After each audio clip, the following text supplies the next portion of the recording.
Straw Hat Zard here, and I've got 5 reasons why you need to be playing Splinterlands right now if you're not already. Splinterlands is an amazing card game that just keeps on getting better and better as time goes on with more and more updates that come out. While we're in the bear market, you need to be getting into as many play to earn games as you can while everything is all cheap, and Splinterlands is definitely one of them. So sit back while I explain 5 reasons why you need to be playing Splinterlands right now. So let's get into the video.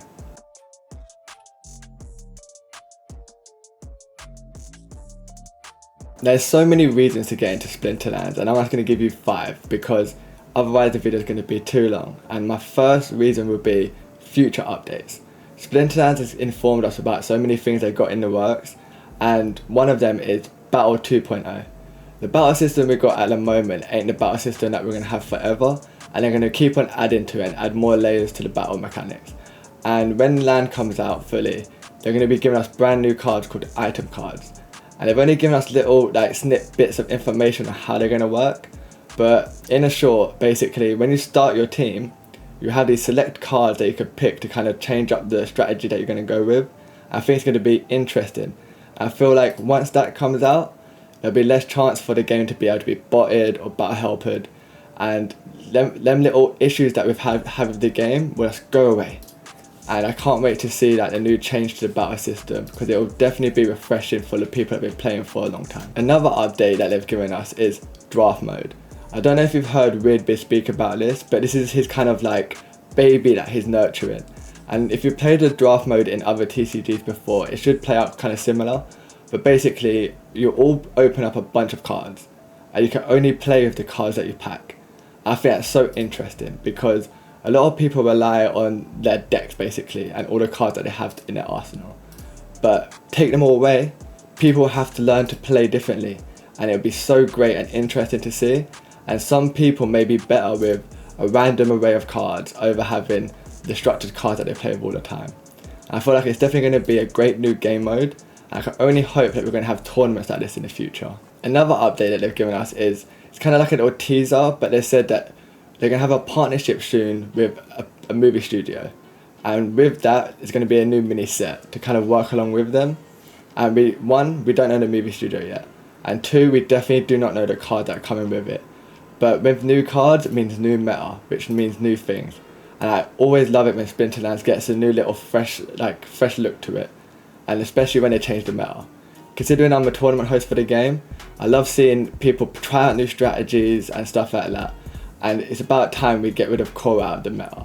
And we can only hope the mini set will push Korra out and bring new things in. With most Web3 projects, land is a hot topic. And a lot of projects kind of promise land and don't give it. But with Splinterlands, we're getting little bits of it as time goes on. So we had land 1.0, we have land 1.5 at the moment, that's coming in a couple of weeks. But when we get land full release, it's going to be amazing.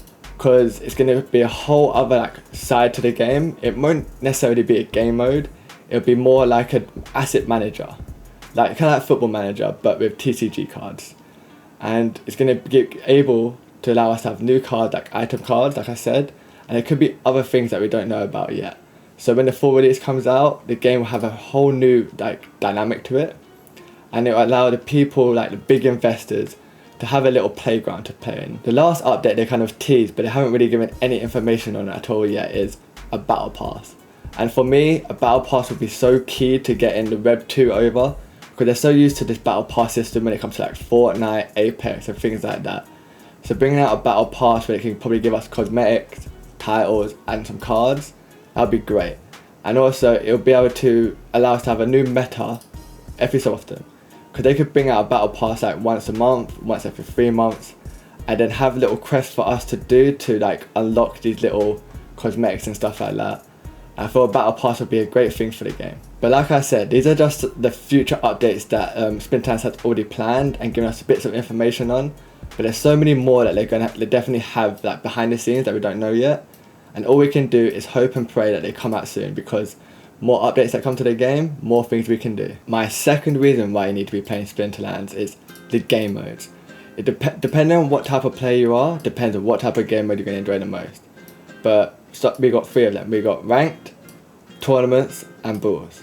But let me break them down a little bit better. Starting off with ranked mode, this is the one that we'll all be playing the most because you can literally click on the game and start running your battles. And basically there'll be a leaderboard that you can battle to try to get to the top at, and then you get more prizes. And depending on what rank you want to play at, depends on what level of investment you want, which is absolutely amazing. Because in reality, you don't want to be competing with the person that has all the cards at the maximum level. So you could be fighting at bronze, silver, gold, diamond, and you've got champs. But champs is pretty much as similar as diamond. And each rank depends on changes the level of the cards. So if you only want to like invest a little bit, you can stay at bronze. If you want to invest a little bit more, you can go into silver. And each rank has its own kind of meta because each card will have different abilities. Not really different, but each time you level up a card, you unlock a new ability. So if you stay at silver, you won't be getting the abilities that they could be having in gold and in diamond. And I think that's great because it basically allows you to have different formats within one game mode. And you don't need to be changing it to different ones. And we have two formats you can play. You've got modern and you've got wild. And modern is basically like the beginning format because you can only play with the two sets that have just come out.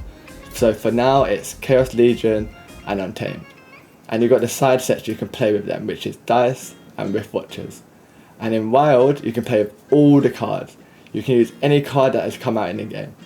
I think that's quite interesting because depending on what, like I said, I keep saying it, depending on what level of investment you want to do, that's the level you're going to be playing at. And there's no handicap or anything like that. And a lot of people like to just, Silver's one rank that everyone loves to play at because it's kind of like the soft point of investing. When you get into gold, it can get a bit more expensive. And I think it's great to have a system like that. The next game mode is the one that's like close to my heart because I'm a tournament host for the game and I've been doing that for over a year. But tournaments are so beautiful because that's where the highest of competition is at. Every so often, like Splinterlands host their own, and community members, this is the great part, community members can host their own tournaments and build up their own kind of esports, and no other game really allows you to do that. And that allows you to be able to play tournaments pretty much once a day, sometimes even twice a day. And like I said with like the ranks in the previous point where you have bronze, silver, gold and stuff, the same thing falls into tournaments. But the best part about tournaments is if someone's streaming it, you can have a little bit of like rivalry banter towards each other. You can be like GG or you got lucky and things like that. And what other games has tournaments going on nearly every single day? And in my mind, that's one of the beautifulest parts of this game is tournaments. Some people say it's ranked mode, some people say it's brawls, which I'm going to get into in a minute. But for me, it's tournaments because competition is key to most TCGs. And you don't have to go to a card shop, you don't have to do anything like that. And also, you don't have to rely on the company making the tournaments because community members can make them. It's a great part of the game. The last game mode is Brawls, which is basically guild versus guild. In Splinterlands, you can gather all your friends up and make a guild.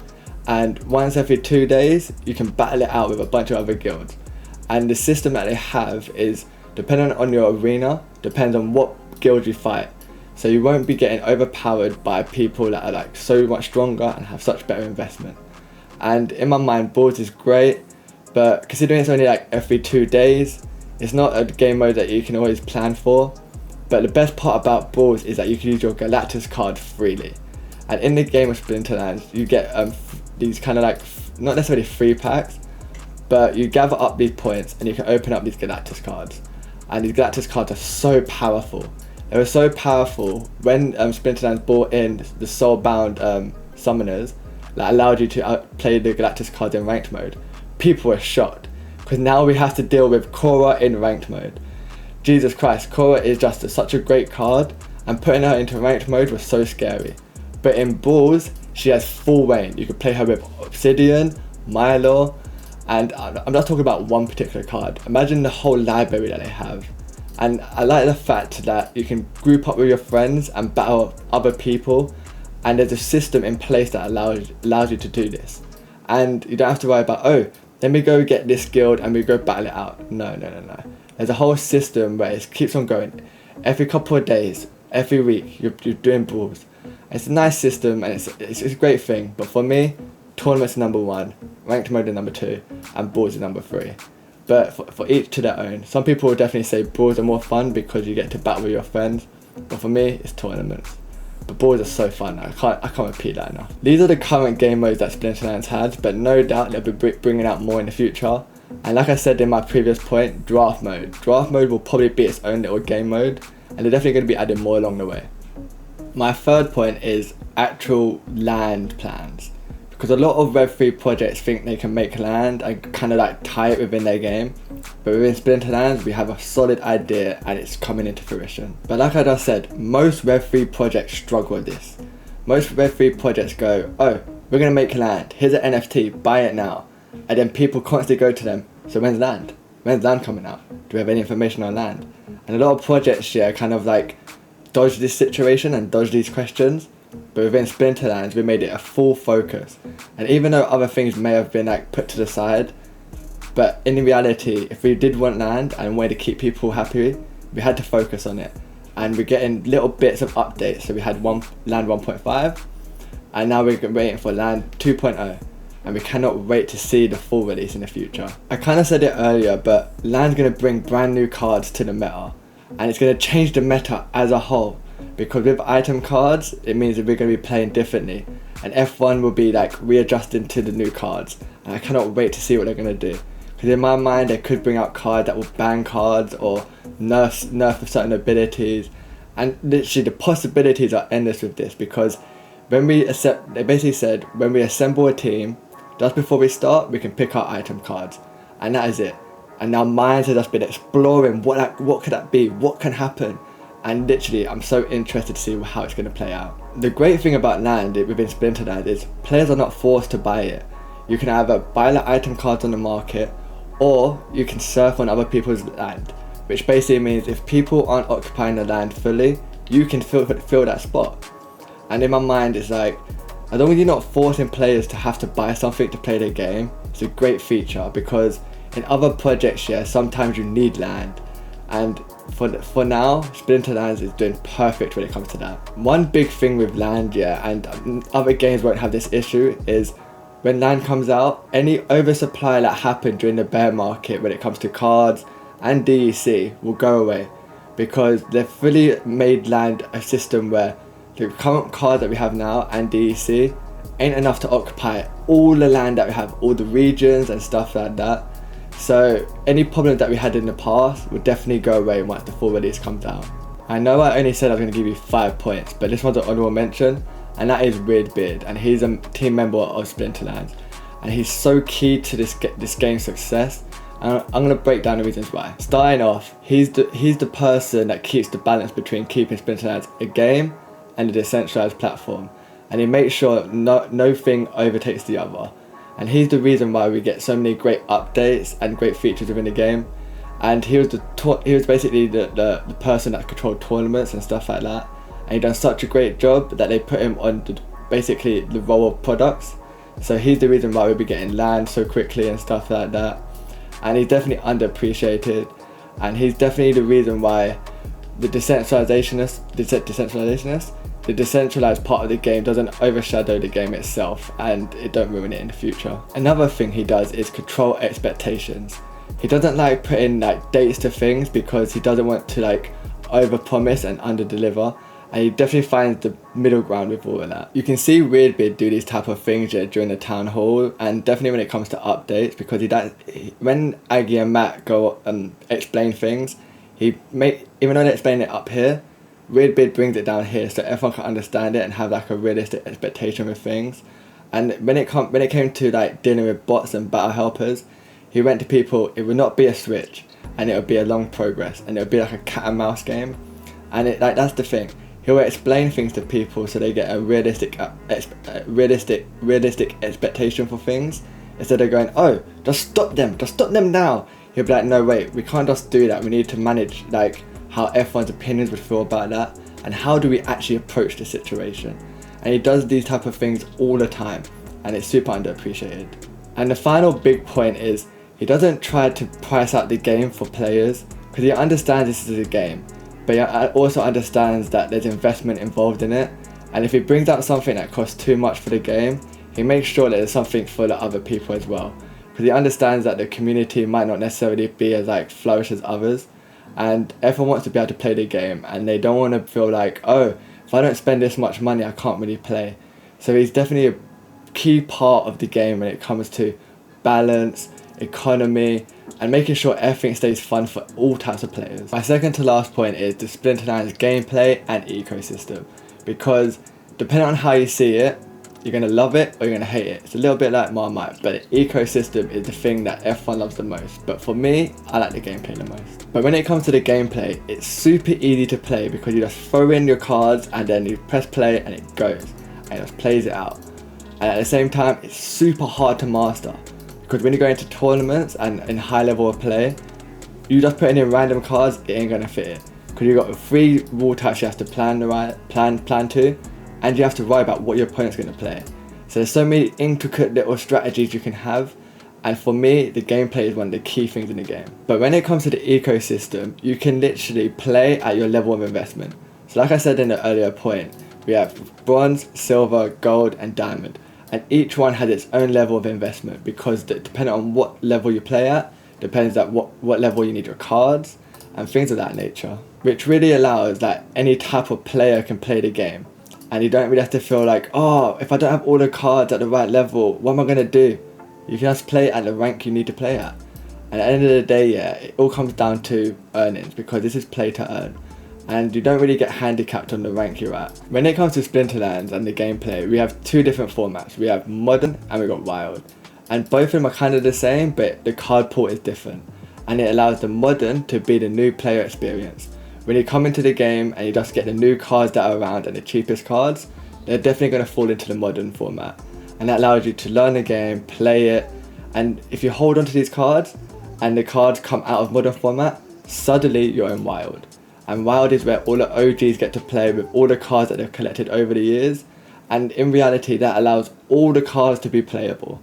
And depending on like your level of investment, you can start at the beginning, and later down the line you can reach the promised land of wild. My last point on the ecosystem is the card system, because in reality when you come into the game and you buy all the cards cheap in modern format, they're in circulation, but as time goes on, more people will need them cards and more people will be buying them to level them up, so they're going to get a lot more scarce. So they literally have a built-in system, yeah, to allow the cards to become rarer and gain more value. And in reality, a lot of like games worry about, oh, we need burn mechanics, oh, we have too many cards on the market. But in reality, with Splinterlands, more people that come to the game, more cards will be needed, more cards will be burned, and that literally makes the card value go up because of the scarcity. But like I said, the gameplay is definitely going to be Marmite. Some people want a complicated TCG, but a lot of people really don't. A lot of the older audience that used to play a lot of card games want something very simple to play, and Splinterlands definitely fills that void. My last point of 5 is definitely the biggest one, and that is the Town Hall, and that is what we name our AMAs, and we get them at least once a week, and we get them in 2 different forms. One is basically when you have all the panels up with all the devs and the team basically discussing updates and things that are going on. And then the second one is when we get to basically become the panel. We get to like directly ask the team questions vocally, and we get to get a straight vocal answer back. And if we want more clarification on our question, we can ask it, and I feel like this system is beautiful and not a lot of games do that. But in reality, these types of AMAs allow us to have full transparency with the project, and not a lot of projects get to do that, because a lot of projects maybe do an AMA once a month, and they definitely sit there and just like plan that AMA. But with the Town Hall, it's a lot more relaxed, a lot more free, and we get them weekly. So if anything happens during the week, we can ask our question in the Discord and get it answered by the team. And if we want a more direct question answered, we can wait for the following type of Town Hall and ask them directly and get a full answer. I know I've said it just a little bit already, yeah, but we get to ask the team direct questions. What other project allows you to do that? A lot of projects kind of have like some, not necessarily shady business, but they kind of like don't want to have full transparency with their community. But within Splinterlands, we're allowed that. We're giving it in so much dosage for the fact that we can literally ask the developers.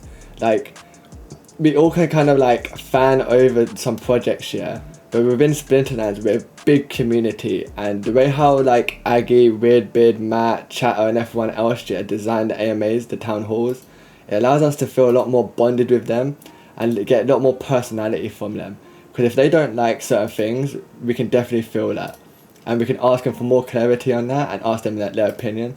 I think that's a great element within the AMAs. Like I said, we get weekly AMAs. A lot of projects here barely do an AMA once a month, but we get them every week.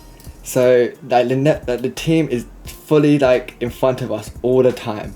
They're never hiding, and they're always telling us what they're working on and the things that we should be getting ready for.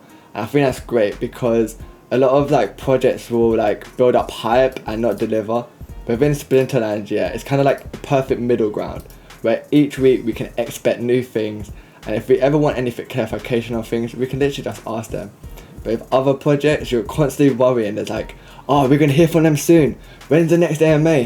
When are we going to know anything about the game? Oh, when's land? But within Splinterlands, we don't have this issue because we're so community driven that everything is on our fingertips, everything is right in front of us, and I think that's a great element. With all these things said, yeah, it allows us to be so comfortable with this project because we see the team all the time. We're allowed to have our voices heard all the time, and even if they don't like what we say, they will tell us, and we can accept that. And other projects do not allow this. Like for me, this is so much transparency, yeah, it's basically see-through. We have no issues with anything. And anything we do have issues with, we can get answers. And anything that's kind of like we're stuck in the middle, like the community want this, but the team want that, guess what? We have a proposal system. And then everyone can have a vote and to see where we can go. And I feel like all these different elements within the AMAs is just great because if we have a topic that we talk about and they go to us, well, we're not too sure how everyone feels about this. So we're going to make a proposal to like let you lot vote, and then whatever the outcome of the proposal, that's what's going to happen. So in reality, the team has like so much control to an extent, but they kind of work for us because depending on how the vote turns out, the team's going to do it. The team's not going to go, oh, okay, this proposal was voted, this proposal went through, but we don't care, we're not going to do that. There's none of that. So in my mind, there needs to be an advanced world of transparency, because like I said, this is basically a see-through type of like system, and it's more of a community. Like we can literally like get ready for the town hall, and we all get there, get excited, have jokes and stuff like that, and it's the greatest type of AMA that could ever come to a game. So these are the 5 reasons why you need to be playing Splinterlands right now, but there's so many more, but the video will end up being 5 hours long, so this is just a short version. Be ready to learn more games you need to get into within the Web3 space, as we're in the bear market now, but we won't always be. So some of these assets will be too expensive to get down the line, so it's best to get into as many as you can right now while everything's all cheap. But until then, like the video if you like Splinterlands, and comment below what you think of the game, and subscribe for more play to earn content. And remember, be a shark in this world, not a whale, and we're going to see you guys next time.